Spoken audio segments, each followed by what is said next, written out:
king seals his greatest treasure away as armies close in. High Alchemist-King Theron of the Alinor Dominion stands before the final chamber of the Sunstone Spire. The massive stone door groans shut, entombing the last of his people's transmutative sciences. Outside, the war horns of the brute force empire echo, their conquest fueled by sheer power. But Thuron makes a different choice. He chooses to safeguard knowledge, to hide it from the world rather than unleash it as a weapon. This single act sets a quiet, desperate tone for a conflict where wisdom must outlast war. The fate of all lost sciences now hangs by a thread. By the end of our journey, you will understand the true cost of preserving a legacy and the ultimate sacrifice required to save an entire world from itself. What secrets lie within that sealed chamber, and what would you be willing to lose to protect something priceless? I would love to know where you are listening from right now and what the local time is for you. The war horn blasts grew closer, a relentless tide of sound against the spire's crystalline walls. Inside the council chamber, the air was thick with desperation and the scent of ozone from the crackling war maps. His commanders, faces etched with the strain of a lost campaign, presented their final, brutal solution. Unleash the Argentum Golems. These were not mere soldiers of metal and magic, but living constructs of alchemical silver, capable of untold devastation. They argued it was the only way to save their capital, to turn the tide with a final, terrible display of power. Thuron stood silently, his gaze fixed on the swirling tactical displays. He then spoke not of victory, but of a warning etched into the very foundation of their order. An ancient prophecy, the Codex of Ashes, foretold that the Golem's awakening would not bring salvation, but a chain reaction of ruin. The very land would reject such a perversion of nature, they said, leaving only a poisoned, silent world for the victors to claim. He saw not a weapon, but a suicide pact. His refusal was a tremor that shook the last foundations of his rule. You could see the fracture in their eyes, the shift from loyal subject to disillusioned follower.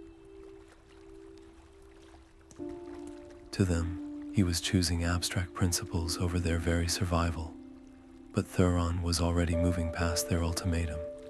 He issued new orders, a desperate gambit born of a different kind of strength.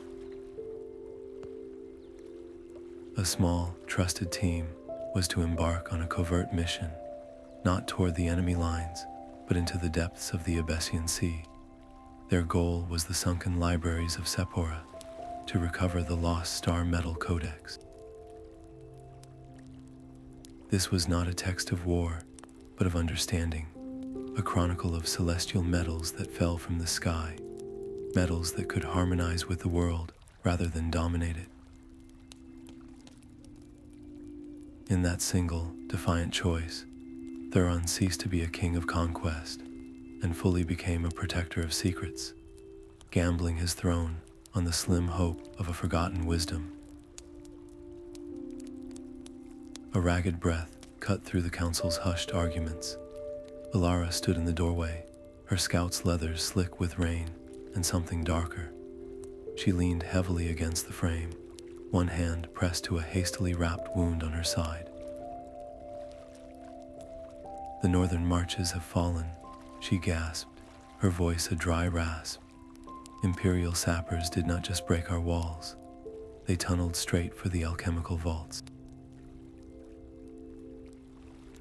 They are not here for conquest alone, my king. They are hunting for our sciences. Her eyes, wide with a pain that was more than physical, met Thuron's. They know what we keep hidden. You must give the order.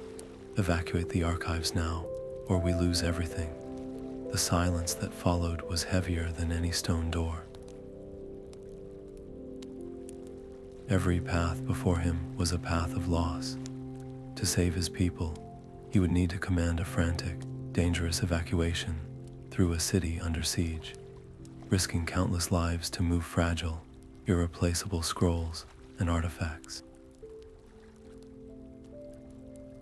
To save those lives, he would have to abandon the very legacy that defined his kingdom, leaving millennia of knowledge to be plundered or burned by an empire that would only see weapons. The choice was a blade poised over the heart of his reign: save the flesh and blood of his citizens, or save the soul of his civilization. The echoes of that impossible decision would ripple through the palace corridors, a quiet tremor of finality in the grand, crumbling halls. The chamber was not on any map. Deep beneath the palace gardens, past libraries of stone and silence, Thuron pressed his signet ring into a seamless wall. Stone groaned, not with the sound of grinding rock, but with the resonant hum of a waking instrument. The air shimmered, and a constellation of floating orbs ignited in the darkness. This was the true heart of his power, a hidden workshop centered on a celestial orrery. Its gears were spun from starlight and memory, mapping the heavens not as they were, but as they had been at the moment of the Codex's loss. He input the coordinates for the sunken libraries of Sephora, the destination he had given his team. The orbs shifted, realigning with a sound like chimes. But they did not point toward the sea. Instead, they converged over the jagged spine of the Dragontail Mountains, pulsing with a faint, crimson light over the volcanic forges of Vivardenfell. The Codex was never underwater. It was hidden in fire, a secret kept even from kings, a truth buried under a deliberate lie to protect it. The revelation was a cold comfort. The sudden surge of magicka required to activate the ancient device sent a shockwave through the etheric currents, a beacon to any imperial sorcerer listening. Far away, in a war tent of black silk, a mage's scrying pool would have flashed with the precise location of the sunstone spire. Thuron's secret quest was now erased. He had found his prize, but in doing so, he had lit a signal fire for his enemies. The Empire now knew he was moving, and they would be coming for the mountains too. The crimson light over the mountains had barely faded when a new shadow fell across the orrery. Lord Valerius stood in the doorway, his alchemical robes immaculate, his face a mask of weary resolve. He did not look like a man who had just witnessed a king's desperate gamble. He looked like a man who had already placed his own bet. The Empire does not just want our sciences, Thuron, he said, his voice hollow. They want finality, an end to the royal line. I have given them our research, our troop movements, the schematics for the spire's defenses. In return, they have sworn an oath. Your daughter, Lyra, will be spared. She will live, even if our kingdom becomes a footnote in their history books. Thuron felt the foundation of his world crack. This was not an enemy from without, but a poison from within, administered by the man he had trusted most. The air in the grand observatory grew cold, the floating orbs seeming to dim with the weight of the confession. You traded our soul for a promise from wolves, Thuron replied, the words quiet, lethal. You think they will honor such a bargain when our last defense is gone. Valerius' hand went to a pouch at his belt. He did not draw a weapon. He withdrew a slender, crystalline cylinder, the repository for the primary resonance frequencies of the Star-Metal Codex. Without these calibration notes, any attempt to safely handle the Codex would be suicide. It would reject the user, he stated, his eyes locked with Thuron's. It is a mercy. This knowledge is a fire that burns all who carry it. With a sharp crack, he crushed the cylinder in his fist. Shards of crystal and wisps of enchanted smoke fell to the floor. Then he was gone, vanishing into the secret passages only he knew, leaving Thuron alone with the ruins of his last, best hope. The mission to the mountains was now a journey into a lethal unknown, and the king's trust, the one resource he had left, lay shattered at his feet. The scent of ozone and crushed crystal still hung in the air when Thuron made his choice. There was no time to mourn the betrayal. He found Alara and a handful of others in a lower armory, their faces grim in the torchlight. The main gates were buckling under a constant, thunderous assault. Our only path is one that does not yet exist, he told them, uncorking a flask that swirled with unstable energies. The teleportation elixir was a last resort, a formula so volatile it was banned from royal use. It could scatter a man's atoms across the continent, but with imperial battle mages sealing the skies, it was their only chance. They drank the bitter liquid as one, the world dissolving into a scream of color and force. It was not a journey, but a violent unraveling. When the light faded, the silence was absolute. They were no longer in a city of crystal and stone, but deep within the oppressive green twilight of Valen Wood. Ancient trees, their trunks wider than towers, loomed overhead, their canopies blotting out the sun. The air was thick, humid, and alive with the buzz of unseen insects. Of the 12 who had drunk the elixir, only 7 remained. Alara was gone. Their supplies were gone. They were kings and scholars stranded in a primal world, armed with nothing but the clothes on their backs and the basic principles of their art. Primal alchemy became their only law. It was not the grand transmutation of metals in a sunlit laboratory. It was the desperate science of survival. They learned to distill fresh water from tangled, thorned vines by understanding their capillary structure. They identified which phosphorescent fungi were safe to eat by testing their alkalinity with crushed limestone. One of the alchemists, a young woman named Kaelin, used her knowledge of poultices to create a paste from broad, waxy leaves that repelled the swarms of biting flies. Every resource was a puzzle to be solved with observation and a handful of reagents salvaged from the forest floor. They were no longer rulers of a dominion, but students of the wild, and the forest was a harsh, unforgiving teacher. Each rustle in the undergrowth, each unnatural silence from the canopy, was a reminder that their greatest threat was no longer the Empire, but the untamed heart of Tamriel itself. The knowledge that had built thrones was now being used to simply build a fire, and the question hung in the muggy air. Had they escaped one doom, only to be consumed by another? The forest floor was a tapestry of decay and shadow, each step a cautious negotiation with roots and thorns. It was the Bosmer who found them, not as a war party, but as a silent, watchful presence materializing from the trees. Their leader, a woman named Ethel, with eyes the color of aged moss, studied Thuron's small, bedraggled band.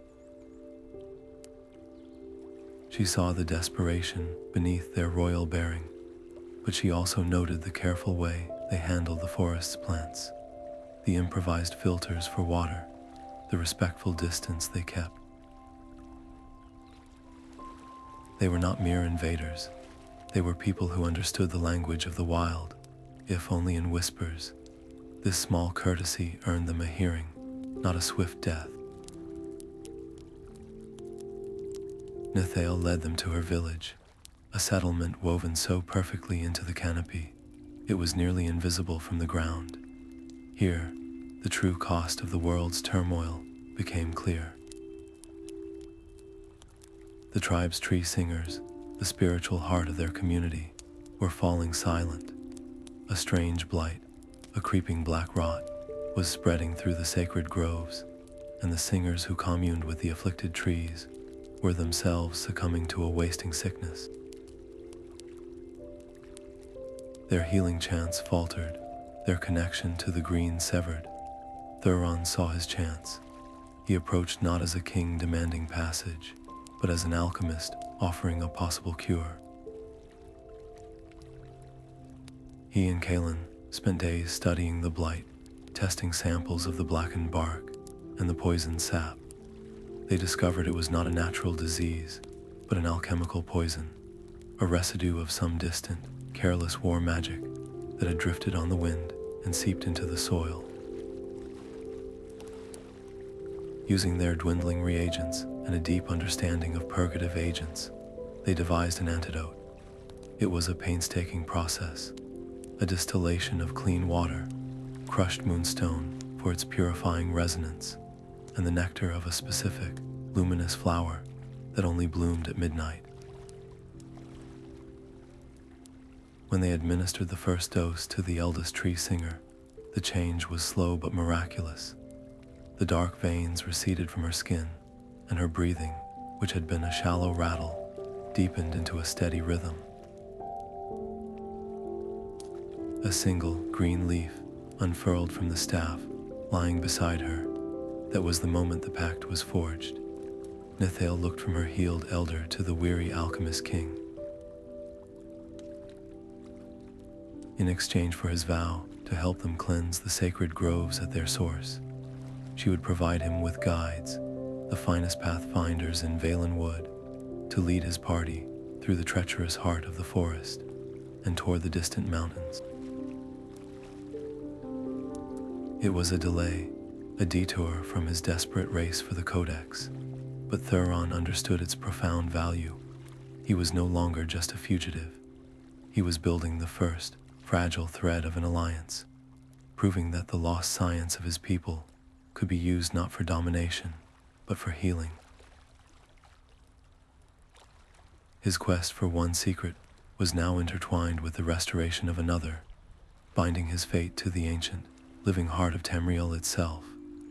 The air in the forest grew thin and cold as the path began its steep climb into the foothills. Ilara moved ahead of the main group, her movements a silent echo of the Bosmer guides who had taught her to become a shadow among the stones. It was on a high ridge, peering through a screen of stunted pines, that she saw the truth of their enemy's progress.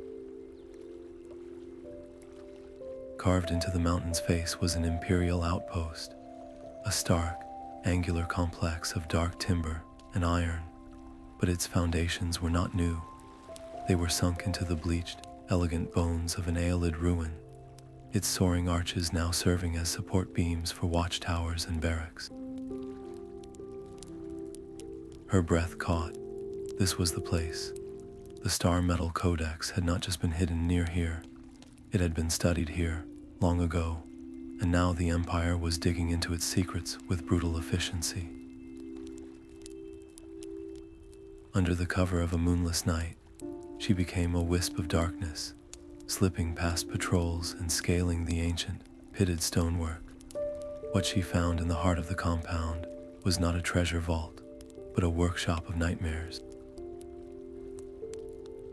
In a chamber lit by the harsh glow of mage lights, a dozen figures in tattered alchemical robes, their wrists bound by mana-dampening cuffs, were forced to work. They were her people, the captured scholars of the Alinor Dominion, their brilliance enslaved to a single, terrible purpose. They were not mining for ore. They were meticulously scanning the very air and stone, using complex brass instruments to map the residual energy patterns left behind by the Codex's long presence. The patterns shimmered in the air above their work tables, a ghostly fingerprint of immense power. One of the enslaved, a gaunt man with feverish eyes, risked a whisper as he passed her hiding spot. They have triangulated the main resonance to a single peak deep in the range. The forges of Vivardin Fell are a diversion. The true vault is here. Ilara's blood ran cold. Thuron was racing toward a decoy, while the Empire, with its forced labor and industrial approach, was not just close to the prize. They were days, perhaps hours, from carving it out of the mountain. The race was already lost, and they were only just arriving at the starting line. The thin air of the high pass burned in their lungs, each breath a sharp, crystalline pain. The Dragontail Mountains were a world of stone and wind, a brutal landscape of jagged peaks and deep, shadowed crevices where the sun's warmth never reached. Their progress was a slow, arduous crawl across treacherous shale and sheets of ancient ice. It was in one of these narrow passes, a corridor of rock flanked by sheer cliffs, that they found their path blocked. Not by the Empire, but by the mountain's native guardians, a family of frost trolls, their shaggy white fur matted with ice, regarded the intruders with dull, territorial eyes. These were not mere beasts. They were forces of nature, their massive forms radiating a cold that could freeze a man's blood in his veins, their regenerative flesh healing any wound almost as quickly as it was made. A direct fight would be a death sentence. Thuron motioned for the group to fall back into the cover of a rocky outcrop. He saw the problem not as a battle to be won, but as an equation of environment and instinct. Reaching into the last of his royal satchels, he produced a small, intricately carved horn, its surface humming with a faint, stored energy. This was not a weapon. It was a dew-collar, an artifact designed to coax moisture from the driest desert air to create life-giving water for caravans. Here, in the saturated cold of the high peaks, its effect would be profoundly different. He blew into it, not a loud blast, but a sustained, low note that vibrated in the chest. The artifact flared, and the very humidity around them responded. A thick, impenetrable bank of fog coalesced from nothing, rolling through the pass with an unnatural speed. In moments, the world vanished into a swirling gray-white void, the trolls becoming hulking, confused shadows, their grunts of frustration muffled by the dense mist. The group moved, silent and swift, hugging the cliff wall as they bypassed the disoriented creatures. It was a brilliant, temporary solution, but as they cleared the pass and the fog began to thin behind them, Thuron looked down at the horn in his hand. The fine carvings, once glowing with a soft inner light, were now dark and inert. The artifact was spent, its magic drained completely to create that one life-saving barrier. He had used a tool of sustenance to create an instrument of evasion, and the cost was absolute. This was the new, grim arithmetic of their journey. Every use of their remaining alchemical treasures, every application of their royal science, brought them one step closer to being just people in the wild, stripped of their last advantages. The mountain was testing more than their endurance. It was methodically erasing the final echoes of the kingdom they had left behind, forcing a king to become a scavenger of his own dying legacy. The silence of the mountain pass gave way to a low, pervasive hum that vibrated in their very bones. It was Kaelin, her ear pressed to a sheer rock face, who found the source, a narrow fissure from which the strange resonance seemed to pulse. They squeezed inside, one by one, into a cavern that defied the natural world. The walls were not rough stone, but polished obsidian, etched with spiraling geometries that pulsed with a soft, golden light. This was no simple cave. It was a tuning fork of immense scale, a chamber built by the ancient Dwemer to resonate with specific alchemical frequencies. The air itself thrummed with latent energy, a silent, potent song waiting for the right notes to be played. To proceed, they had to become part of the melody. The path forward was blocked by a series of crystalline pillars, each one emitting a distinct, pure tone. Scattered on the floor were several harmonic resonators, discs of bronze and mica. Thuron understood immediately. This was not a lock to be picked, but a chord to be harmonized. They had to place the resonators on specific pillars in the correct sequence, creating a cascading wave of sound that would unlock the chamber. It was a symphony of stone and energy. One of the scholars, an older man named Farin, identified the foundational note, a deep bass hum from the largest pillar. Ilara, with her scout's acute hearing, pinpointed the delicate, high-pitched counter melody from a slender stalactite. They worked together, calling out frequencies and placements, their voices mingling with the rising chorus of the cave. When the final resonator was set, the entire chamber sang. The obsidian wall before them shimmered and dissolved into mist, revealing a small, circular room. At its center, on a pedestal of woven light, rested a single heavy tome bound in a metal that seemed to drink the light. But their triumph was terrifyingly brief. The final resonant chord that opened the vault was too perfect, too powerful. It was a note the ancient structure was no longer meant to hold. A deep crack tore through the ceiling with a sound like a world breaking. The entrance they had come through vanished under a cascade of rock and dust, sealing them in absolute blackness. The beautiful song of the cavern was replaced by the grim, final sound of settling stone. The air, once charged with energy, now felt thin and precious. They were entombed with their prize, their greatest discovery, now the marker of their grave. In the suffocating dark, with the dust choking their lungs, the grand quest for the Star-Metal Codex narrowed to a single, desperate question. How many breaths did they have left, and could the science that found this treasure now engineer their escape? Dust filled the air, thick and suffocating. In the absolute blackness, the only sound was the frantic scramble of hands against cold, unyielding stone. The exit was gone, replaced by a solid wall of collapsed rock. Their only light came from the faint, golden pulse of the geometric patterns on the obsidian walls, a cruel mockery of their trapped state.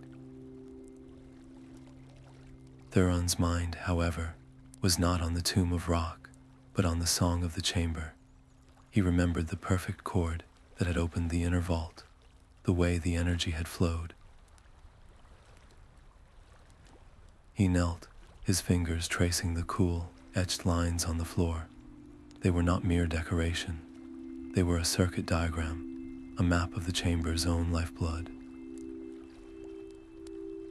He realized the light from the walls was not just illumination. It was a key. The patterns were a lock, and the final, resonant note they had sung was the first part of the combination. He instructed his companions to stand at specific points, their bodies interrupting the flow of light, casting precise shadows onto the floor. He himself stood before the sealed inner vault, using the last sliver of polished moonstone from his pouch to reflect and focus the ambient glow onto a single, unmarked point. The chamber hummed, a low, awakening thrum. The obsidian wall of the inner vault did not dissolve this time. Instead, it became transparent, revealing the treasure within. The Star-Metal Codex was not a book of parchment and ink. It was a three-dimensional lattice of a metal that looked like captured starlight, a crystalline structure that seemed to hold swirling galaxies within its facets. It was the lost science of metaphysical transmutation, a set of principles for changing the fundamental nature of matter and spirit, not through force, but through understanding its essential song. As Thuron reached out, the lattice folded in on itself, collapsing into a palm-sized orb of cool, living light. The moment his skin made contact, the entire cavern groaned in protest. The beautiful, humming resonance that had sustained the chamber shattered into discord. The floor began to tremble, and new cracks snaked up the walls. They were not just trapped, they were being actively rejected. A desperate search revealed a new fissure that had opened near the floor, from which they could hear the distinct, roaring rush of water. It was their only chance. One by one, they squeezed into the narrow, freezing opening, dropping into a subterranean river that snatched them into its powerful, icy current. The world became a disorienting roar of water and darkness, their bodies battered against unseen rocks. Through it all, Thuron clutched the Codex, and it was in that chaos that the first whisper touched his mind. It was not a voice, but a pure, elegant concept. The river's chaotic path was inefficient. A slight application of pressure here, a realignment of mineral deposits there, and its flow could be perfected. The thought was so clear, so rational. It was the first sign that the Codex was not an inert tool. It was a mentor, and its lessons on perfecting a broken world were already beginning to rewrite the instincts of the king who carried it. The river's roar faded into a memory, replaced by the biting wind of a high mountain pass. They were exhausted, their clothes still damp and freezing, their bodies bruised from the subterranean escape. The only bridge across a bottomless chasm was a narrow arch of ancient, weathered stone, a fragile thread connecting one jagged peak to another. It was there, in that exposed and vulnerable space, that the air itself began to curdle. A shimmering distortion appeared at the far end of the bridge, resolving into the form of a man in black imperial sorcerer's robes, his hands already weaving a complex pattern in the air. This was Malgrave, and his cold, calculating eyes were fixed not on Thuron, but on the small, starlit orb the king carried. He had felt the Codex awakening in the deep places, and he had come to claim it. From the cliffs above, imperial trackers armed with crossbows, coated in mana, disrupting resin, appeared, their bolts aimed with lethal precision. The ambush was perfect. There was no time for strategy, only instinct. Alara did not hesitate. She hurled 2 glass spheres at their feet. They shattered, releasing not smoke, but a thick, churning vapor that smelled of burnt ozone and crushed nightshade. It was an alchemical miasma, designed to blind, choke, and scramble magical senses. The world vanished into a swirling gray chaos. In that brief window of confusion, Thuron's group scrambled back from the bridge, using the cover to seek what little shelter the rocky pass offered. But Malgrave was not so easily thwarted. As the alchemical cloud billowed around him, he simply closed his eyes, his perception shifting to a different plane. He could see the energy of the Codex like a brilliant, pulsing star in the fog, and he could see the smaller, resonant frequencies of the artifacts they had used to unlock its vault. With a flick of his wrist and a whispered word, a tendril of force shot from his hand into the miasma. There was a sharp cry, and when the tendril retracted, it carried with it one of the harmonic resonators, the bronze and mica disc that had helped sing open the Dwemer chamber. The skirmish was over as quickly as it began. The Imperial trackers, blinded by the smoke, held their fire. Malgrave stood at the edge of the clearing fog, the stolen resonator gleaming in his palm. He had not taken the Codex, but he had seized something almost as valuable, a key to understanding its song. He now possessed a direct sample of its energy signature. The pursuit was no longer a hunt for a fugitive king. It had become a scientific race. Malgrave had the tuning fork, and he would use it to build a key of his own. The stolen resonator was a phantom limb, its absence a constant, nagging signal of their vulnerability. They pushed deeper into the mountains, driven by cold and desperation, until they stumbled upon a valley hidden by a perpetual, gentle mist. Here, nestled among the peaks, was a village that seemed carved from the mountain's own memory. The buildings were simple stone, but their foundations were laid upon the elegant, geometric patterns of a forgotten alchemical order. This was Ethelgard, a refuge for those who had turned their backs on kings and crowns after the last great war. The villagers, their faces lined with the quiet wisdom of hard-won peace, regarded the newcomers with a deep, weary suspicion. They saw Thuron's royal bearing and the desperate hope in his eyes, and they wanted no part of it. Their leader, an elder named Rhys with hands scarred by old crucibles, made their position clear. We have sworn oaths to tend the mountain, not the ambitions of fallen kings. You may rest, but you will not stay. It was a child's cough that changed everything, a dry, rattling sound from a nearby hut. The village's children were afflicted with a strange wasting disease, a sickness that no herb or poultice could cure. Their vitality was being slowly, mysteriously drained, leaving them listless and pale. The village healers were at a loss. It was a sickness of the spirit as much as the body. Thuron saw his chance, not to command, but to serve.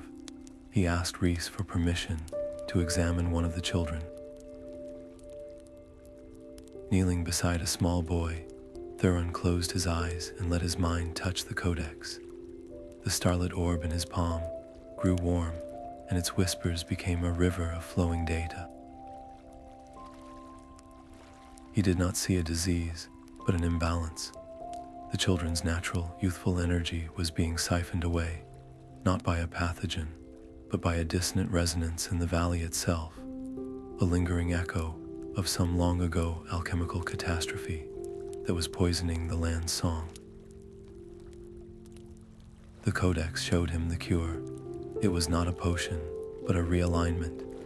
He asked the villagers for simple things: clean water, specific mountain herbs, and polished river stones. He arranged the stones in a precise pattern around the sick child's bed, a pattern mirrored from the Codex's own lattice.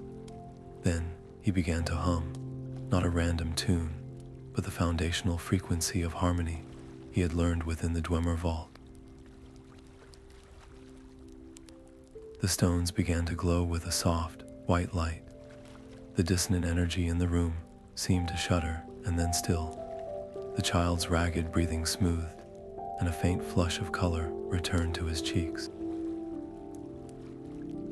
It was a quiet miracle, a display of power used not to break, but to mend. The suspicion in Rhys's eyes did not vanish, but it was joined by a dawning, reluctant respect. "You wield the old science not as a sword, but as a scalpel," he murmured. "We have not seen its like in generations." In that moment, Ethelgard's gates, once closed to kings, opened to a healer. But the resonant hum of that healing, a pure and powerful note in the silent mountains, was a beacon. Far away, in his field laboratory, Malgrave felt the disturbance in his scrying pool. His stolen resonator vibrated in sympathy, chiming softly on its stand. The Empire now knew not just where Thuron was, but more importantly, what he could do. The quiet village of Ethelgard, a haven for over a century, was no longer hidden. It had just become the most valuable strategic target in the Dragontail Mountains. The quiet hum of healing had become a battle cry. Malgrave's forces descended upon Ethelgard, not with the slow grind of a siege, but with the swift, surgical precision of a predator. Soldiers clad in dark, non-reflective armor sealed the high passes, their positions silent and absolute. There was no grand assault, no war horns.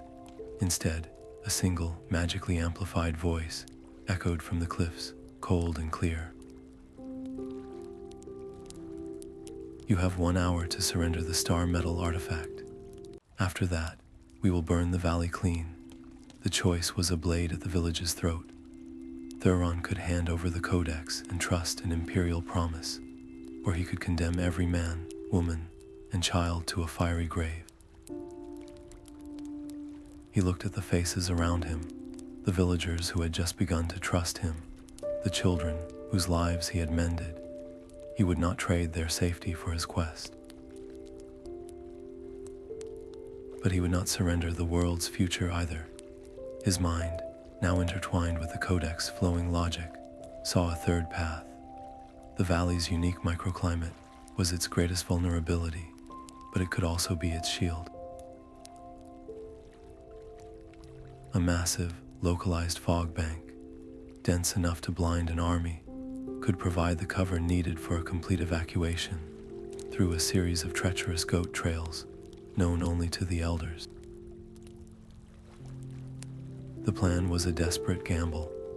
They would use the last of their precious alchemical reserves, the condensed essences of storm and shadow they had carried from their fallen kingdom, to trigger a catastrophic weather event.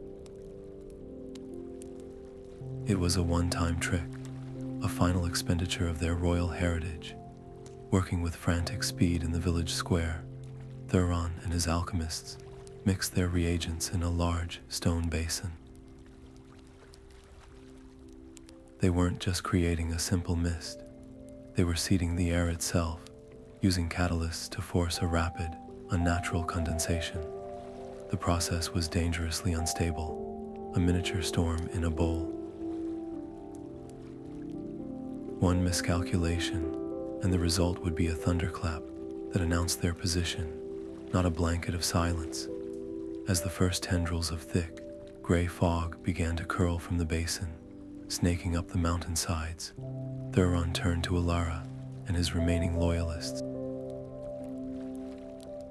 Their part was the most dangerous. While the villagers slipped away into the growing murk, his small group would become the diversion. They would launch a series of alchemical flares and create loud, chaotic noises on the opposite side of the valley, drawing the Imperial soldiers toward the illusion of a last stand. They were the bait, and the trap was the entirety of Malgrave's focused wrath. The fog bank swelled, an impenetrable wall of white that swallowed the world. Sounds became muffled, distances meaningless. Under its cover, the evacuation began, a silent, single-file line of ghosts disappearing into the stone. At the same time, Thuron's group moved, striking chimes and hurling light stones that flashed like distant spellfire through the gloom. The ruse worked.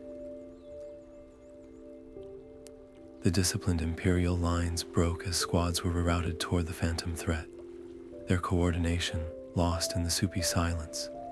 When the fog finally thinned hours later, lifted by a wind they could no longer command, the village was empty. The evacuation was a complete success, but on a high ridge, standing amid the spent and cracked glass vials that had once held their most powerful tools, Thuron and his companions looked at each other. Their satchels were now frighteningly light.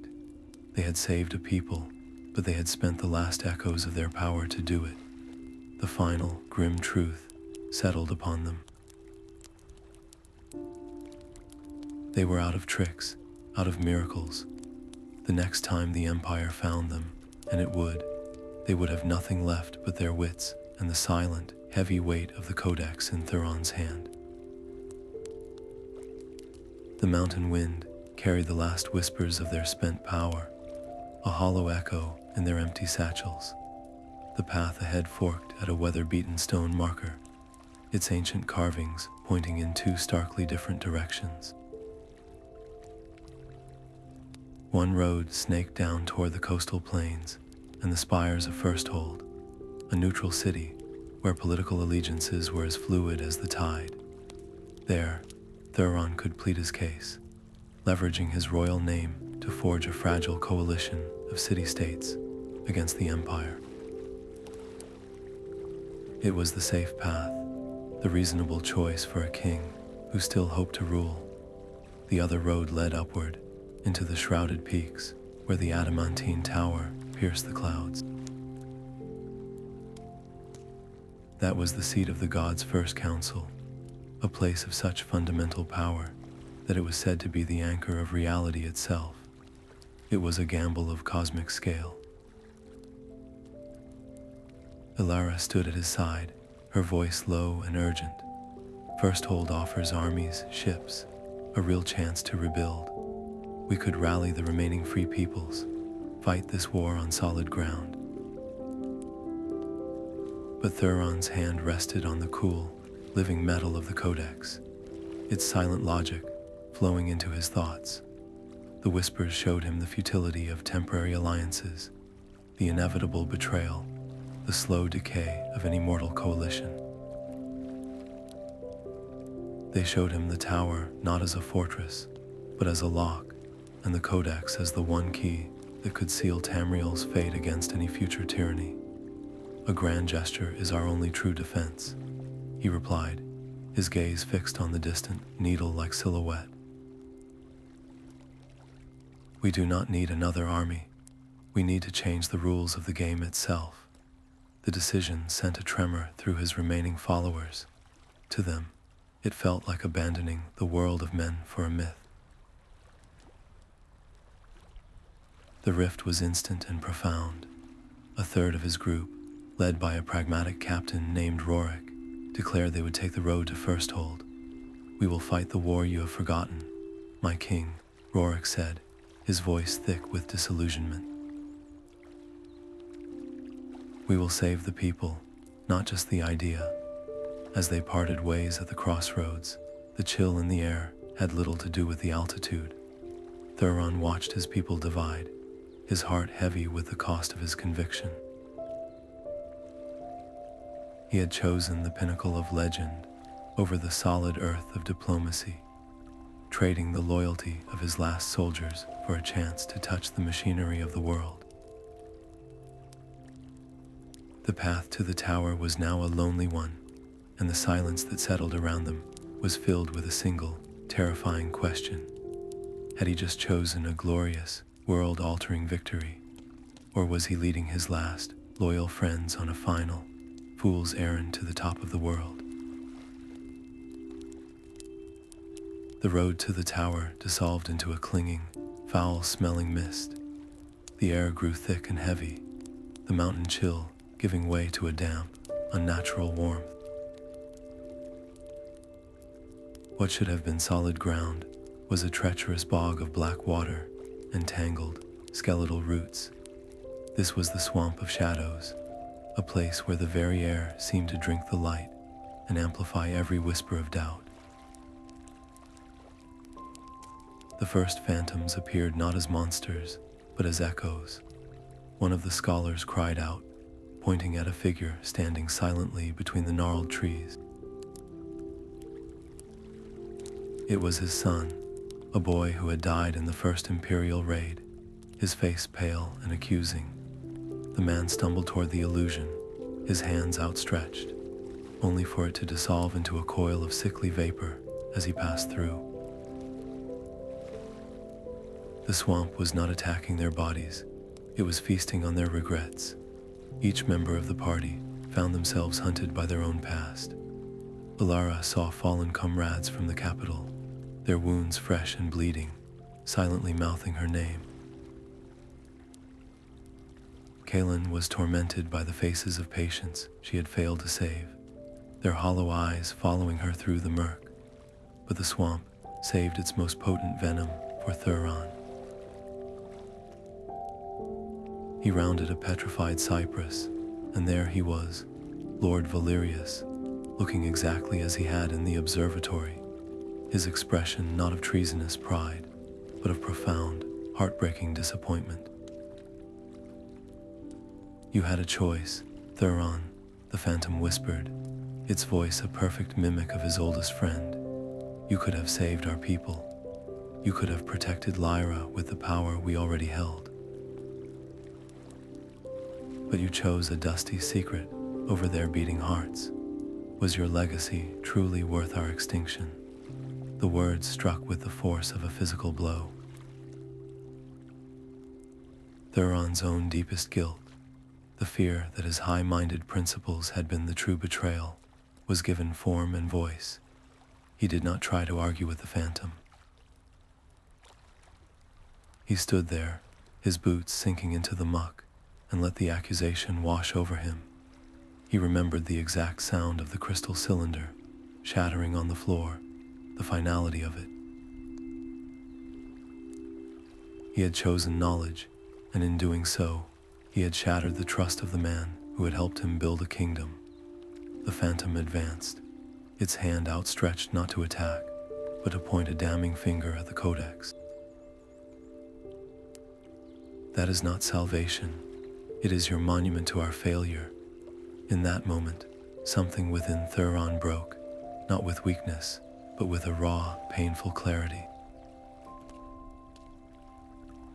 He looked past the illusion of Valerius and saw the truth. His choice had been terrible, but it had not been made from cowardice or arrogance. It had been made from a love for something greater than a single kingdom, a desire to protect the very fabric of the world from the cycles of war that had consumed it. He met the phantom's gaze, his voice low and steady. "I mourn your choice, old friend, not mine." The illusion of Valerius shattered into 1,000 motes of fading light. The victory was hollow. The confrontation left Thuron emotionally flayed. His resolve hardened like steel in a cold forge, but his spirit raw and vulnerable. He had faced the ghost of his greatest failure and reaffirmed his path, but the cost was a fresh wound that would not easily heal. As they pressed deeper into the oppressive gloom, a new question haunted their steps. If the swamp could so perfectly mirror their past sorrows, what horrors might it conjure from the future it sensed them racing toward? The spectral Valerius had barely faded when the swamp's mists thickened into a new, more regal shape. This phantom wore the ornate, high-collared robes of an Alinor monarch from an age long past, a crown of woven light resting upon his brow. His eyes held the weary weight of centuries, and in them, Thuron saw the chilling reflection of his own desperate quest. "I was Irian, the last king of the Crystal Spire," the spirit intoned, his voice a whisper of rustling parchment and forgotten vows. "I, too, raced for the Codex, hoping to save my people from the tide. The air grew cold around his form. I reached the Adamantine Tower. I held the key in my hands, but I faltered at the final gate. The Codex does not open for good intentions alone. It demands a toll, a sacrifice woven from the very essence of the one who would wield it. The ghost's gaze was a physical pressure on Thuron's soul. You must choose, son of my legacy. Will you offer your memories, every moment of joy and sorrow that makes you who you are, becoming a hollow vessel for pure, impersonal knowledge? Or will you sever your lineage, annulling every bond of blood, ensuring that no child of your line will ever walk this world again? Your daughter, Lyra, will live, but she will be as a stranger to you, her existence erased from your heart and history. The phantom extended a translucent hand, and in its palm, Thuron saw a fleeting vision of his own future.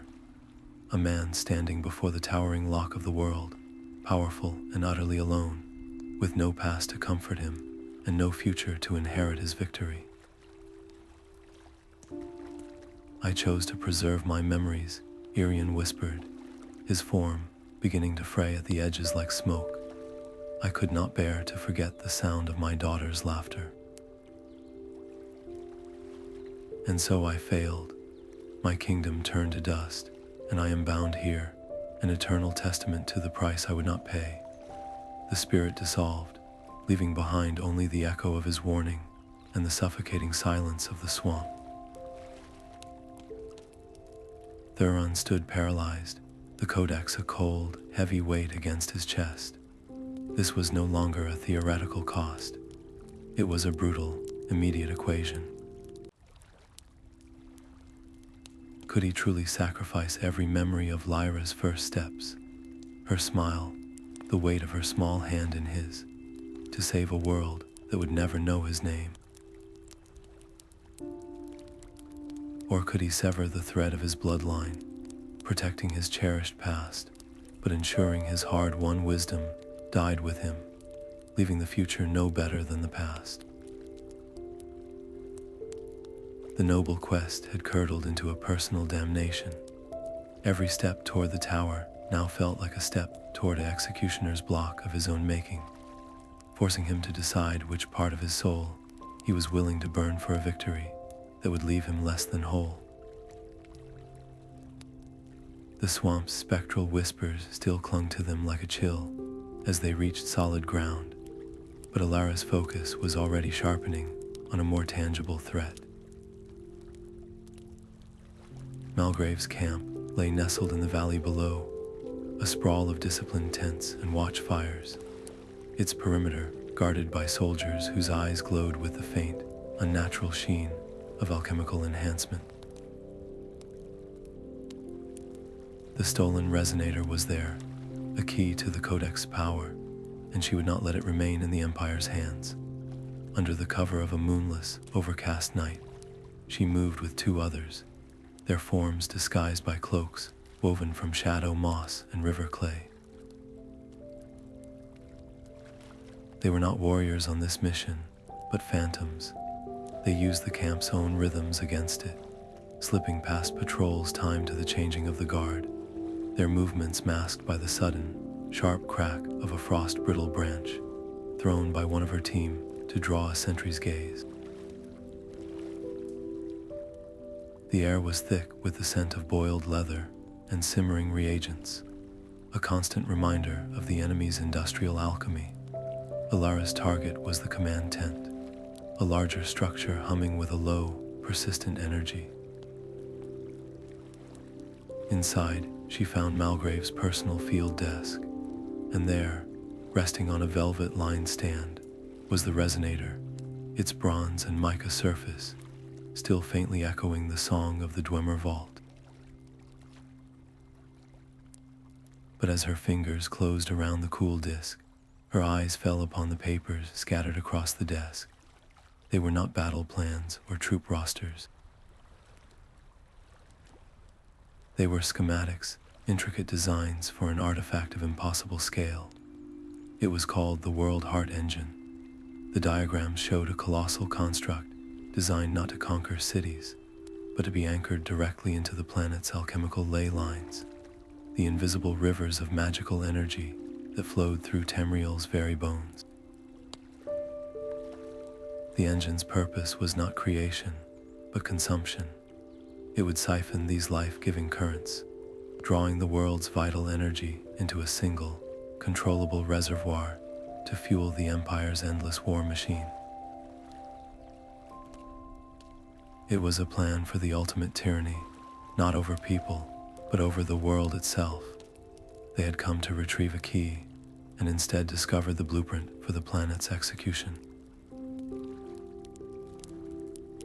The resonator felt suddenly insignificant in her hand, a single stolen note in the face of a symphony of annihilation. As she melted back into the shadows, the true scope of their failure settled upon her. They were not just fighting to protect a secret anymore. They were in a race to stop the Empire from unplugging the heart of the world. The stolen resonator hummed in Thuron's grasp, a recovered heartbeat syncing with the Codex's own silent pulse. There was no time for relief. The high, piercing cries from above tore through the mountain air, a sound that froze the blood. Imperial dragon riders, their mounts sleek and terrible against the gray sky, swept over the peaks. The race was no longer a march. It was a sprint for their lives, with the tower's distant needle the only finish line that mattered. "We cannot outrun them," Alara breathed, her eyes fixed on the closing shadows. Thuron's hand tightened around the Codex. Its whispers, usually a stream of elegant logic, now presented a brutal calculation. It showed him the latent potential in their own bodies, the energy stored in muscle and bone. It was a resource like any other, to be spent. He didn't ask for permission. A single, focused thought directed the Codex's power outward, enveloping his weary companions in a shimmering, silver haze. The effect was instantaneous and terrifying. The world blurred around them. Their legs moved with a speed that defied nature, eating up the treacherous ground in great, loping strides. The wind screamed in their ears, and the pursuing dragons suddenly seemed to slow, their powerful wing beats appearing sluggish. They were a gust of wind, a ripple of displaced air. But the power demanded a toll. As they crested a ridge, the scholar Farin stumbled, crying out as he fell to his knees. The others gathered around him, their own amplified speed fading as Thuron released the effect. Farin's hands were trembling, his skin pale and waxy. He held them up, and a collective gasp went through the group. His fingernails had turned a brittle, grayish black, and fine cracks, like old porcelain, webbed the skin around his knuckles. It was as if a decade of decay had settled into his flesh in a matter of moments. The Codex had not healed or enhanced him. It had simply borrowed time from his body's own future, burning his vitality as fuel for their escape. The lesson was chillingly clear. This was not magic. It was a transaction, a science that saw their very flesh as a reagent to be consumed. They had outrun the dragons, but the cost was written on Farin's hands, a permanent reminder that every use of this power carved a piece of their humanity away. The tower stood closer now, a stark silhouette against the raging sky, but the path to salvation felt more like a bargain with a hungry god. The path ended at a wall of living light. The Adamantine Tower's base was not stone, but a swirling, opaque barrier of gold and silver energy, humming with a low, intelligent frequency. From this luminous wall, 3 figures emerged. They were the G's Veils, and they were not guards but judges. their forms woven from the very fabric of the ancient oaths that protected this place. They had no faces, only shifting patterns that reflected the souls of those who stood before them. The air grew heavy with the weight of their silent scrutiny. They did not speak in words, but in concepts that blossomed directly in the mind, presenting a single stark challenge. Prove your worth. The first veil glided toward Thuron, and as it neared, its luminous form flickered, revealing a patch of seething, black corruption deep within its core, a wound festering with the same dissonant energy they had healed in Valenwood. The unspoken demand was clear: destroy the imperfection. The instinct of a king, of any warrior, was to attack the blight, to cut it out with force. Thuron's remaining followers tightened their grips on their few remaining tools, ready for a fight. But Thuron saw more. He saw that the corruption was not a foreign invader. It was a part of the veil itself, a scar from some long ago conflict that the Guardian had been forced to carry for millennia. To attack it with violence would be to attack the Guardian. He understood then the true nature of the trial. It was not a test of power, but of principle. He knelt, placing the codex on the ground. Ignoring the tension of his companions, he opened his last, nearly empty satchel. He had a single petal of a moonlight nettle, a flask of distilled dawn water, and a pinch of crystalline salt from the sunken libraries.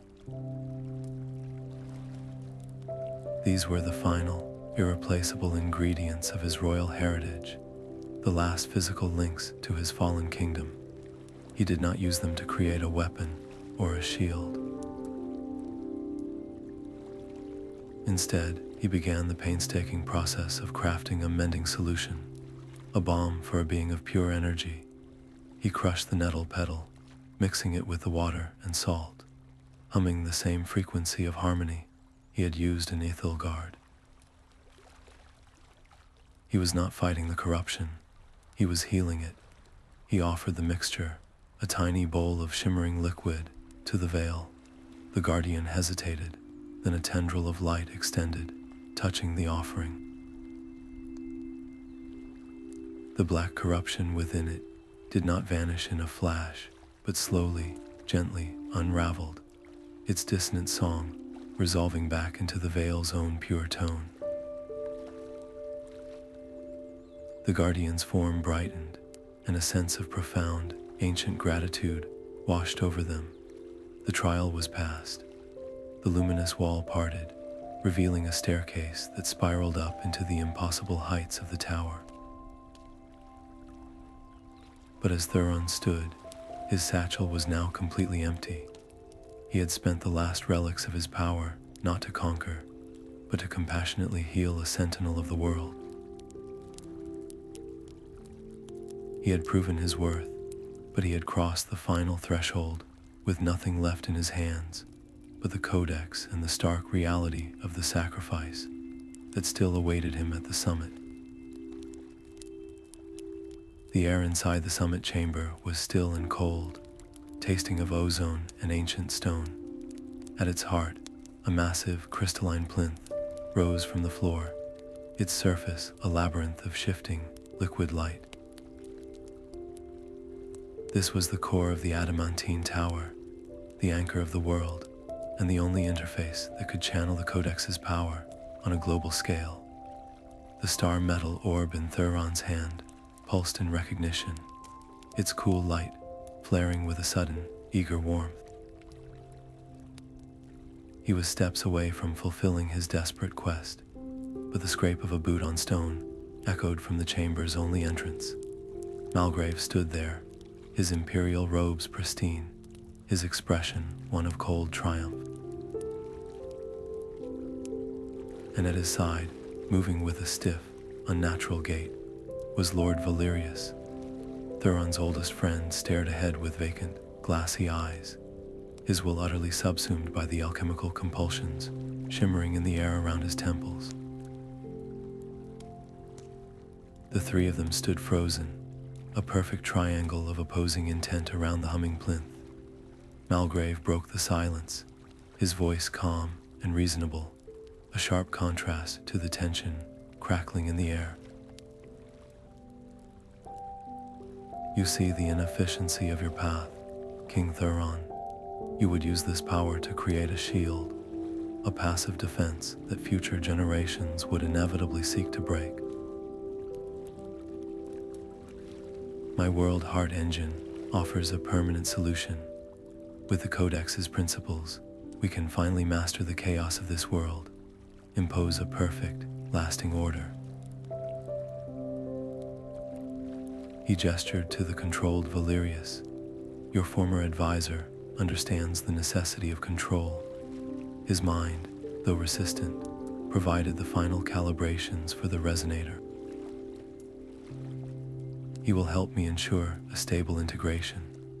Thuron's gaze was locked on Valerius, on the faint tremor in his friend's hand that spoke of a soul screaming inside a prison of its own flesh. The Codex's whispers in his mind showed him the horrific outcome of Malgrave's plan, a Tamriel stripped of its wild, vital essence, its magic regimented and drained to feed an eternal, sterile empire. But to activate the tower's core, he needed to place the Codex into the plinth's central receptacle, an act that would leave him utterly vulnerable for the crucial seconds it took to sink. Malgrave, with a controlled and powerful Valerius as his instrument, could seize that moment to override the process, twisting the global shield into a planetary cage.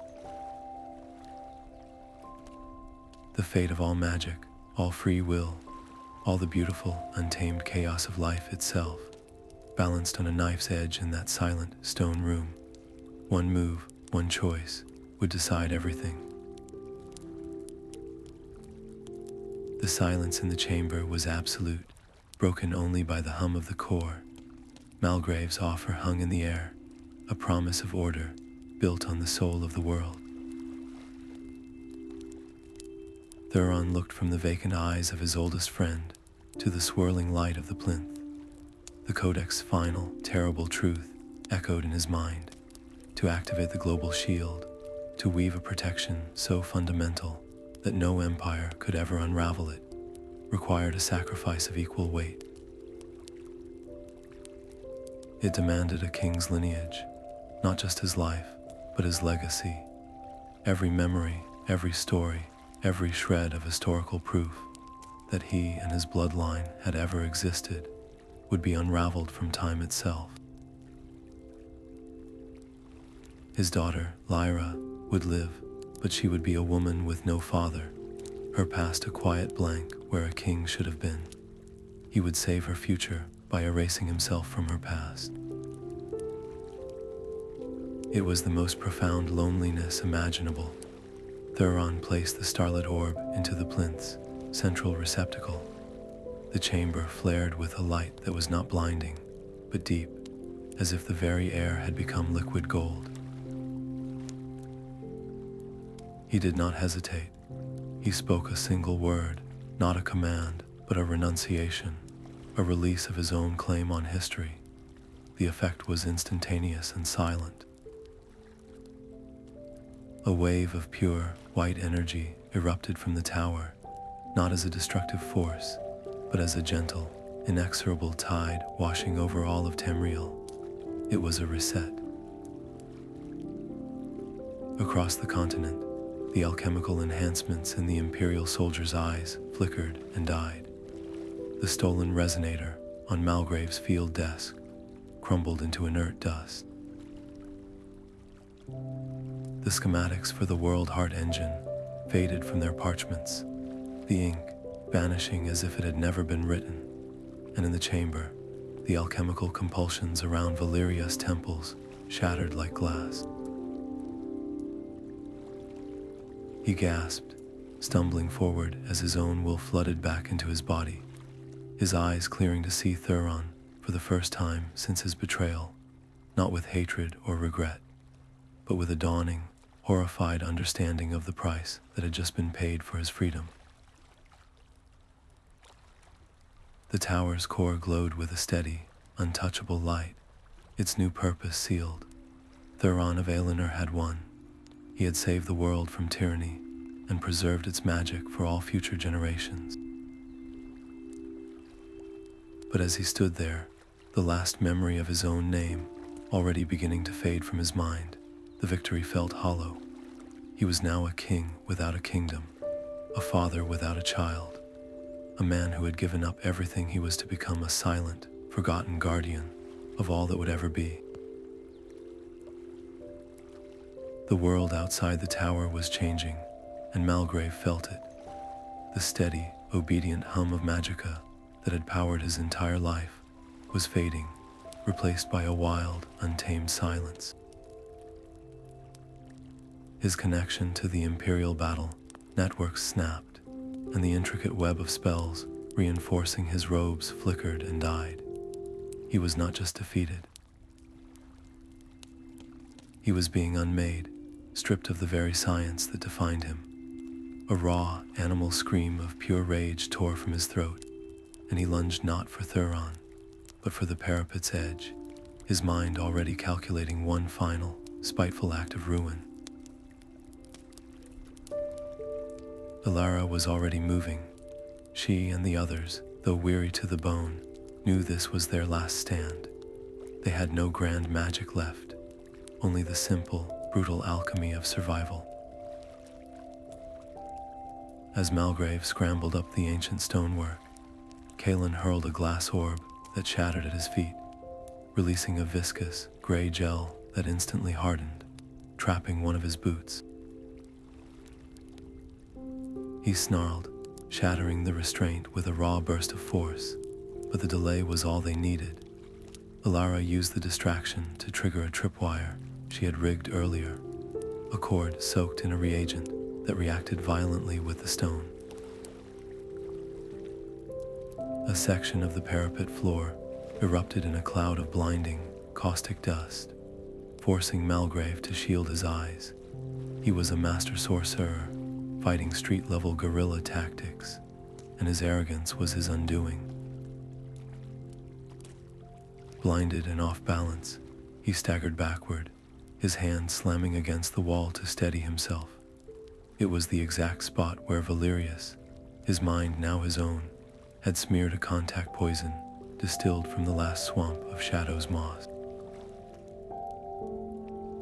Malgrave gasped as the neurotox seared through his skin, his muscles locking for a single, crucial second. In that moment, Ilara struck. She did not use a sword. She used a sliver of the shattered resonator, driving the sharpened fragment deep into the shoulder joint of his robe, severing the last of its artifice.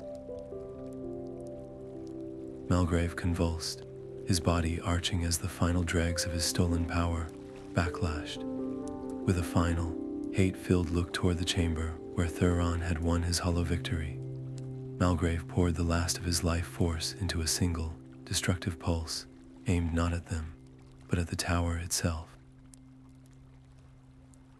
The shockwave was silent, a distortion in reality that sheared through the ancient masonry at a fundamental level. The parapet beneath their feet did not explode. It simply began to dissolve, the stone turning to fine, gray sand that streamed away into the abyss. The victory was immediate, and the escape was desperate. There was no time to even look at Malgrave's body, as it was consumed by the collapsing structure. The world became a sliding, crumbling race against gravity, as the pinnacle of the Adamantine Tower began to quietly disintegrate around them. The hum of the tower's core softened from a world-shaking roar to a gentle, pervasive thrum, like the steady heartbeat of the planet itself.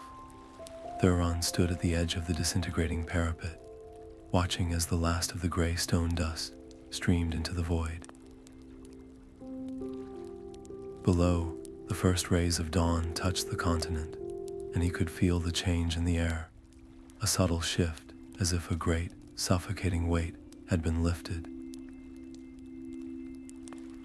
The Codex had done its work.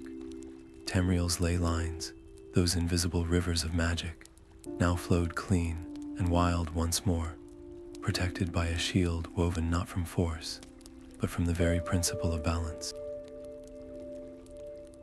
It was a victory that would never be recorded in any history book, a salvation whose author would remain forever unknown. His allies gathered around him, their faces etched with exhaustion and a dawning relief. Ilara and Kalen began organizing the descent, their voices practical and focused on the future. Valerius stood apart, his gaze distant, grappling with the ghost of his own betrayal and the staggering debt of his freedom. They spoke of returning to the refugee camps, of sending word to the scattered remnants of their people, of rebuilding a life from the ashes of a kingdom that no longer officially existed. Thuron listened, but their words felt distant, like echoes from another life. He had become a living ghost, a king who had traded his throne, his name, and the memory of his daughter's smile for this quiet, universal peace.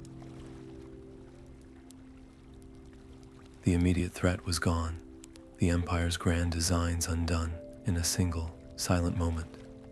But as he watched his friends plan for a tomorrow he could no longer truly share, the cost of that victory settled deep into his bones, a permanent weariness that no sunrise could ever hope to warm.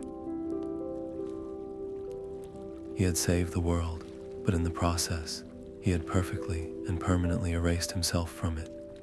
What do you do when your greatest triumph demands you become a stranger to your own life? The dawn light felt different on his skin, no longer a herald of royal duties, but a quiet promise for a world he had remade. Thuron gathered the survivors in the shadow of the silent tower, not just his own loyalists, but Valerius, the Bosmer pathfinders, and the scholars from Ethelgard. They were a ragged council of all races, bound not by a flag or a crown, but by the shared burden of a terrible, beautiful truth. He spoke of the old ways, of kings and spires that had crumbled into dust, and he proposed a new path. There would be no more alchemist-kings, no single throne to covet or corrupt. Instead, he asked them to become the first guardians of the Codex, a dispersed and secret fellowship, sworn to preserve the deepest sciences, not as weapons, but as a sacred trust for all of Tamriel.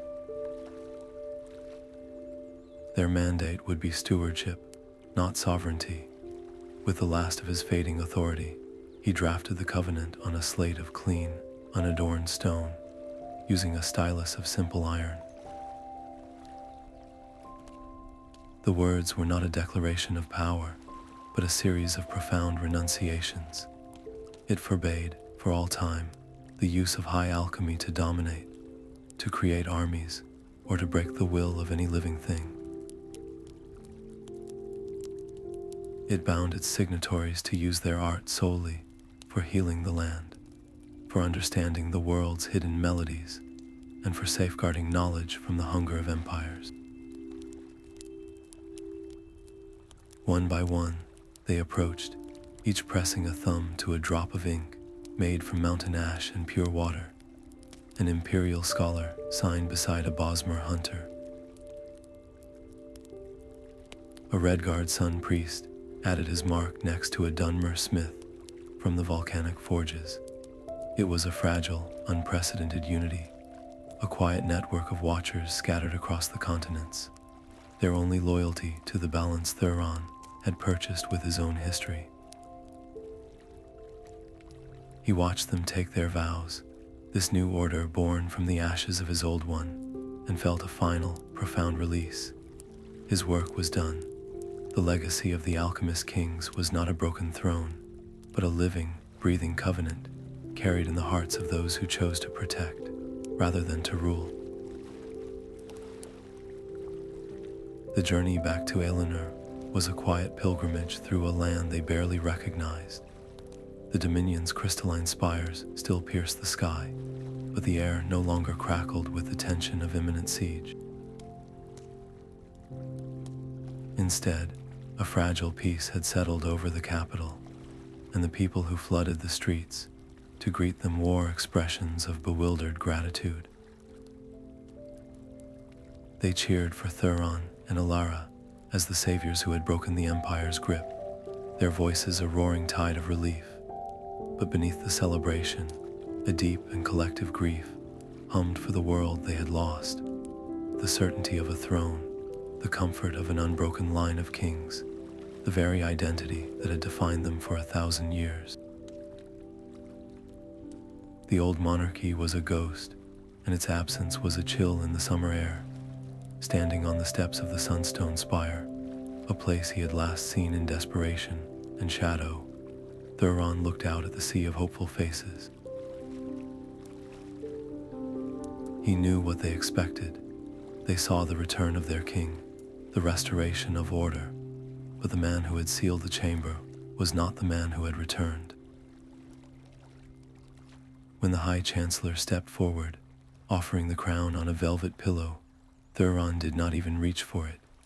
His voice, when he spoke, was calm and carried a finality that silenced the crowd. "The crown is a symbol of a past that nearly consumed us all," he said. "I will not rebuild that altar. My duty is no longer to rule, but to remember, to keep." He then named a council of 12, a mix of scholars, soldiers, merchants, and healers, including Alara and a humbled, steadfast Valerius. This would be the new government, a body of shared responsibility, designed to prevent the concentration of power that had led them to the brink. In that single, profound refusal, Thuron completed his transformation. He stepped away from the throne not in defeat, but in fulfillment, becoming the first and last of his line, a keeper of secrets for a people learning to rule themselves. The quiet hum of the restored world was a balm, but Thuron heard the discordant notes that remained. Across Tamriel, the scars of war and misuse festered, from the creeping black rot in Valen Wood to the poisoned rivers of Morrowind. These were not problems for a council of governance, but for a keeper of secrets. He turned his back on the politics of the Spire and journeyed into the wounded heart of his continent, the Codex his only companion. His first act was a return to the sacred groves of the Bosmer. The blight they had once treated was a surface symptom. The land's own song was still sick. Thuron did not bring armies or grand machines. He walked the corrupted soil with Ethel, his hands bare, the Codex showing him the fractured energy lines beneath his feet. He taught her people to sing not just to the trees, but with them, using specific tonal frequencies to realign the flow of life. They placed resonating stones of purified moonstone at key points, not as monuments, but as acupuncture needles for the land. Slowly, the black rot receded, not burned away, but persuaded to release its hold, the forest floor breathing a sigh of relief as new green shoots pushed through the decay. In the ashen wastes near Red Mountain, where the very water boiled with malevolence, his approach was different. He worked with Dunmer masters of the earth, showing them how to construct alchemical filters from local minerals, basalt, netch leather, and glass infused with the Codex's harmonizing principles. These were not complex enchantments, but elegantly simple devices that coaxed the toxicity from the water, molecule by molecule, leaving behind clean, life-giving liquid. It was a science of gentle persuasion, a lesson in listening to what the land needed to heal itself. These were not the grand, world-altering gestures of a king. but the patient, meticulous labors of a gardener tending a vast and broken garden. Word of these quiet miracles spread, carried by traders and travelers. Young apprentices who had once dreamed of forging unbreakable swords or crafting invincible elixirs now sought out Thuron's followers, not to learn the art of domination, but the craft of mending. They saw that true power was not in breaking the world to one's will, but in understanding its deepest rhythms and helping it sing again. Thuron's legacy was no longer a forgotten name in a history book, but a living practice, a choice made every day in 1,000 small acts of creation. The final Alchemist-King had not built an empire of stone, but had planted a forest of hope, its roots growing deep into the restored heart of the world. The peace had a hidden cost, and its weight settled in the quiet space between them. Thuron led Alara to the highest balcony of the spire, the one that overlooked the mended lands. He did not speak of councils or covenants, but of the silent hum she could now feel vibrating up through the stone, a constant, gentle pressure against the soul. The Codex is not a tool to be set aside, he told her, his voice barely a whisper. It is a living system, and like any living thing, it needs a heart. Its stability is not inherent. It requires an anchor. He turned to her then, and in his eyes she saw the final, terrible truth of his sacrifice. He had not merely activated the shield. He had woven his own life force into its very fabric, binding his existence to the tower's core. He was the anchor. It was the last secret of the Alchemist-Kings, a final transmutation of self into foundation stone.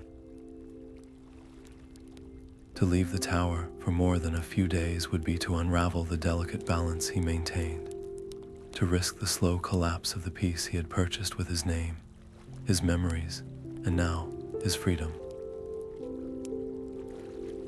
This was the choice he had made willingly in that summit chamber, a king trading his throne for an eternal vigil.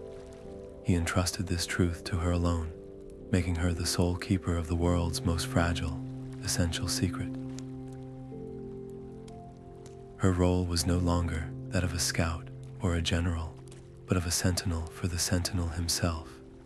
She would be the bridge between the mending world and the man who could no longer walk in it, the only living soul who understood that their greatest guardian had become the world's most permanent prisoner. The wind at the summit carried the scent of rain-washed stone and distant blooms, a clean fragrance for a world reborn.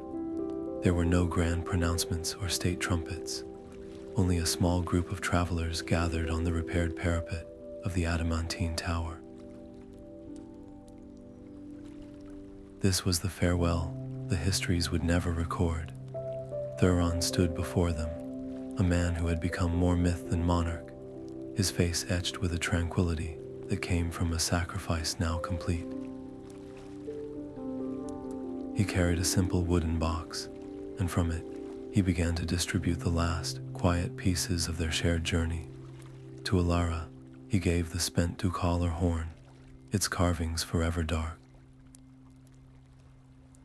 It is a reminder that creation and concealment are two faces of the same art, he said, his voice soft. Your charge is to watch the horizons, not for threats, but for imbalances only you can sense. To Valerius, he offered a single, flawless shard of crystal, salvaged from the ruins of the observatory where their friendship had shattered. This is not a burden of your past, but a lens to see a clearer future, Thuron told him. Your charge is to guide the new council, to ensure our hard-won wisdom is never again twisted into a chain. To Kalen, he gave a pressed leaf from the healing groves of Valen Wood, its veins still holding a faint, green luminescence. Your charge is to mend, he said, Teach the next healers that the greatest elixir is understanding.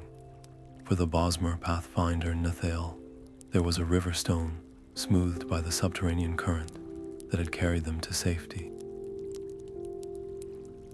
For the scholar Farin, a flake of obsidian from the singing cavern, each token was a key to a memory, a silent promise that their ordeal had meaning. He asked nothing for himself, only that they go into the world and live the peace they had fought for, their actions now the true extension of his will. As they descended the winding stair for the last time, not one of them looked back with pity. They carried a quiet, unbreakable bond, a fellowship forged in impossible choices. Thuron of Alinor was bound to the stone heart of the world, a king in a tower of his own making, yet his influence would ripple outward for generations, carried not by edict, but by the steadfast hearts of those who knew the price of their dawn. The rain had washed the garden stones clean, leaving the air soft with the scent of wet earth and blooming heart's ease. Alara sat with a circle of young apprentices, their faces turned up to her not as a queen or a general, but as a storyteller. She held a simple, smooth river stone in her palm, the one Thuron had given her at the tower. This was not a lesson about transmuting lead into gold, she began, her voice quiet and steady. It is about understanding why you would choose not to, even if you held the power in your hands. She told them of a king who had refused to awaken silver golems, not because he lacked the strength, but because he foresaw the silent, poisoned world their victory would create. That is the first principle, she said, the balance between what you can do and what you should do. True alchemy is the wisdom to know the difference. One of the children, a girl with wide, curious eyes, pointed to the spent ducalar horn resting on a nearby bench. It looks broken, she said. Alara smiled. It is spent, but not broken. Its purpose was fulfilled in a mountain pass, not to create a weapon, but to create a path. It reminds us that our tools are defined by their use. A hammer can build a shelter or break a skull. The choice is not in the hammer, but in the hand that holds it. She then spoke of the covenant, not as a list of rules carved in stone, but as a living promise each of them would have to make to themselves and to the world. You will learn to purify water, to heal blighted land, to coax growth from barren soil. This knowledge is your inheritance, but it is not a crown. It is a responsibility. The lost sciences are no longer secrets to be hoarded in hidden vaults. They are lessons to be shared, tools for mending a world that is still healing from the scars of old ambitions. The broken thrones of the past have given way to this, she said, gesturing to their circle in the garden, a shared guardianship where the strength of one is the protection of all. You are not being trained to serve a king or a kingdom. You are being trained to serve life itself. The legacy of the Alchemist-Kings does not live in a forgotten tower, but in every choice you make to create, to protect, and to heal. And that is a power no empire can ever truly conquer. The choice was not between power and weakness, but between two kinds of oblivion.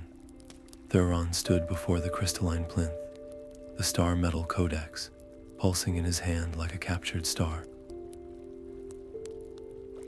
To his right, Malgrave stood with the hollowed shell of Valerius, a living argument for control. To his left, the swirling heart of the tower promised a shield for all of Tamriel, at a cost only he could pay.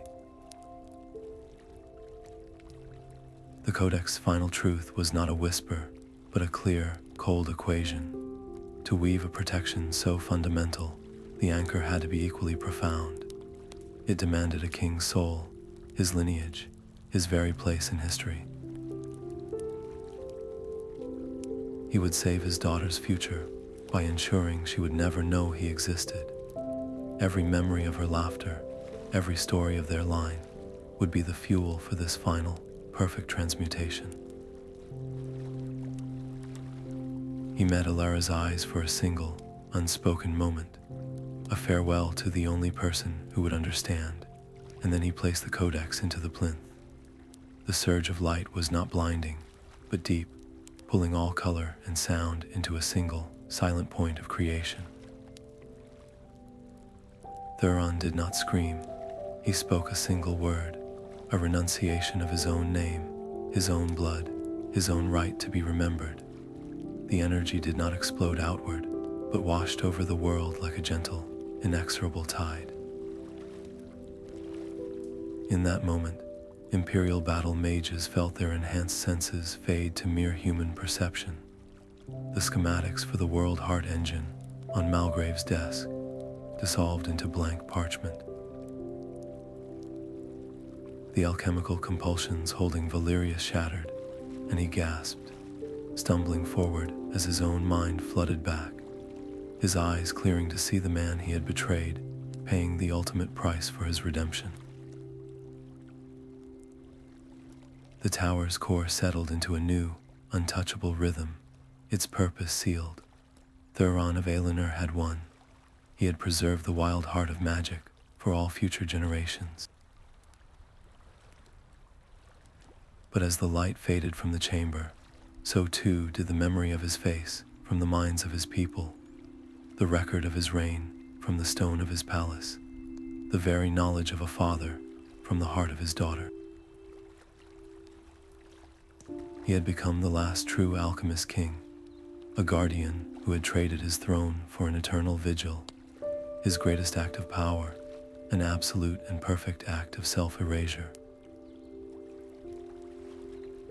What is a king without a kingdom, a father without a child, but a silent note in the world's eternal song? From the highest parapet of the Adamantine Tower, the world stretched out in a quiet symphony of restored life. Thuron watched the dawn paint the distant spires of Alinor in soft gold, a sight he had once known as his own. Below, the invisible rivers of magic flowed clean and wild once more, their renewed song a constant hum in the stone beneath his hands. He felt the lingering ache of his losses, the ghost of a daughter's laugh, and the weight of a crown he would never again wear. Yet that personal sorrow was now inextricably woven into the fabric of a greater peace. He had traded a kingdom for a continent, a throne for a foundation.